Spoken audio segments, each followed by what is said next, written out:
that no one ever wanted to make. Looking at where we are right now and how far we've come, pushing Omicron back, there's no doubt these were the right decisions. There's no doubt they protected our hospitals from collapse and saved lives. Today, we're on track to very soon remove almost all restrictions for businesses as part of our reopening plan. And we heard from Dr. Moore last week and again yesterday that he is now working on a plan that will allow us to remove the vaccine passport system. My friends, this is great news and a sign of just how far we've come together in this fight. But this progress doesn't change what we've been through, because the truth is, this virus forced us to make unthinkable sacrifices. And I know that this has been extremely difficult. Watching businesses close, livelihoods lost, freedoms restricted. None of this has been easy. People are frustrated, they're scared, they're angry. And I know these frustrations have reached a boiling point for many Canadians. The result is what we're now seeing in various cities across our province and our country. My friends, one of the great things about living in Canada is our right to free speech, the right to choose our government by voting for leaders that best represent us, the right to peacefully protest when we disagree with what our government is doing. But like all rights, these are not without reasonable limits. Our economy in Ontario is built on trade, especially with our partners in the United States. The Ambassador Bridge in Windsor alone sees more than $700 million of two-way trade every single day.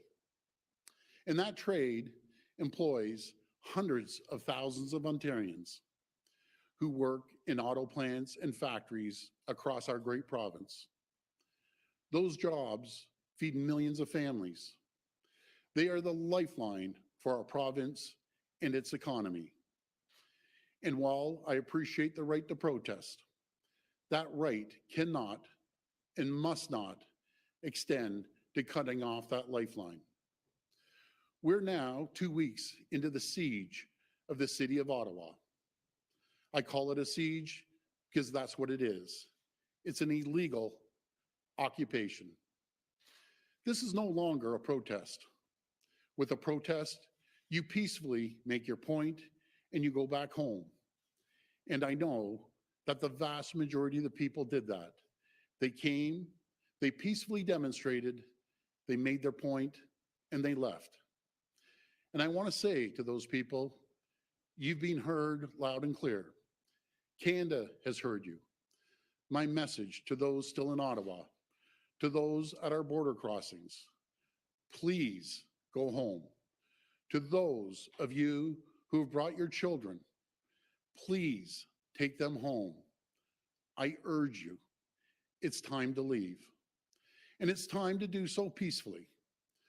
But to the very small groups who have chosen to take a different path, to those who have chosen to take a city of 1 million people hostage for the past 2 weeks, to those who've attempted to disrupt our way of life by targeting our lifeline for food, fuel, and goods across our borders, to those trying to force a political agenda through disruption, intimidation, and chaos. My message to you is this: your right to make a political statement does not outweigh the right of hundreds of thousands of workers to earn their living. It does not outweigh our right to get food across our borders. Your right to make a political statement does not outweigh the rights of 1 million people in Ottawa to live peacefully, free of harassment and chaos in their own homes. So let me be as clear as I can. There will be consequences for these actions, and they will be severe. We've already started by going after the money funding the illegal occupation. Yesterday, an Ontario court granted our request to freeze the funds from Give, Send, Go for the convoy. The OPP has also provided additional resources to Ottawa Police Services and Windsor Police Services to satisfy their recent requests for operational support. And more needs to be done.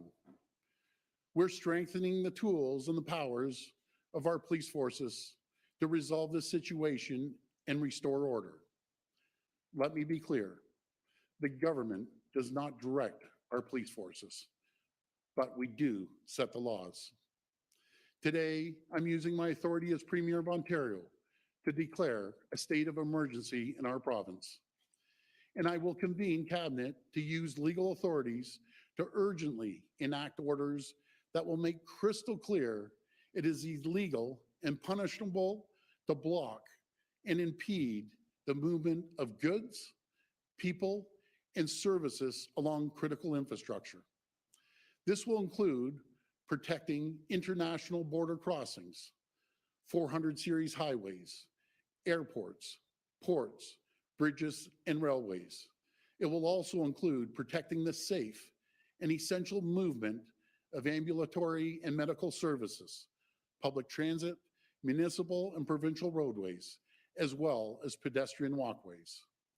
Fines for noncompliance will be severe, with a maximum penalty of $100,000 and up to a year imprisonment. We will also provide additional authority to consider taking away the personal and commercial licenses of anyone who doesn't comply with these orders. This will not impede the rights of Ontarians to peacefully protest. It will provide additional tools to help stop the illegal occupation of Ottawa and the Ambassador Bridge in Windsor. While these emergency orders will be temporary, we have every intention to bring new legislation forward that will make these measures permanent in law. We're taking these steps necessary to support our police as they do what it takes to restore law and order. And please, my friends, make no mistake, this is a pivotal moment